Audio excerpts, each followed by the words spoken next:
रात का समय था और बारिश जोरों से हो रही थी। अनिल अपने गांव से लौट रहा था। वह अक्सर शॉर्टकट के रास्ते से जाता था, जो पुराने कब्रिस्तान के पास से होकर गुजरता था। लोगों का कहना था कि वह जगह भूतिया थी, लेकिन अनिल ने कभी इन बातों पर विश्वास नहीं किया। कब्रिस्तान के पास से गुजरते हुए अचानक उसकी बाइक बंद हो गई। उसने बाइक को स्टार्ट करने की कोशिश की, पर इंजन ने साथ नहीं दिया। आसपास घना अंधेरा था और सिर्फ बारिश की आवाज गूंज रही थी।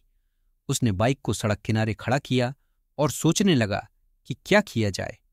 तभी एक अजीब सी सर्द हवा उसके चारों तरफ बहने लगी। अनिल ने अपने मोबाइल की टॉर्च चालू की और आसपास देखा।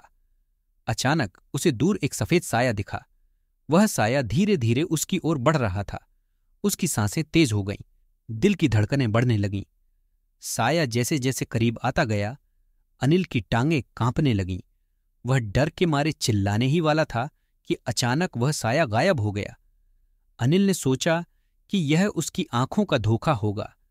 उसने बाइक की ओर वापस जाने की कोशिश की, लेकिन तभी पीछे से किसी ने उसका नाम पुकारा।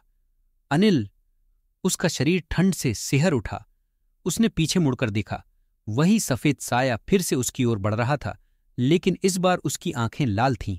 वह और करीब आ गया और अनिल ने देखा कि साये का चेहरा किसी इंसान का नहीं था। वह चेहरा पूरी तरह से विकृत और खून से सना हुआ था। अनिल का दिमाग सुन्न हो चुका था।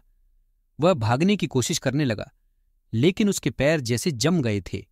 वह वहीं खड़ा था, साये के बिल्कुल सामने, जैसे किसी अदृश्य ताकत ने उसे पकड़ लिया हो। उस भूतिया साये ने उसकी गर्दन की ओर हाथ बढ़ाया। तभी बिजली कड़क उठी और चारों ओर प्रकाश फैल गया। अनिल ने आंखें बंद कर लीं।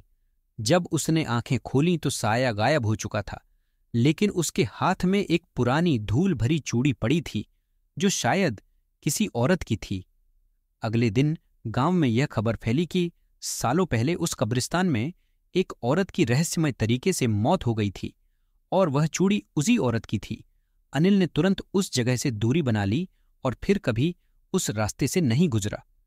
लेकिन उस रात की डरावनी घटना ने उसके दिल में ऐसा डर बैठा दिया कि वह कभी उसे भूल नहीं पाया।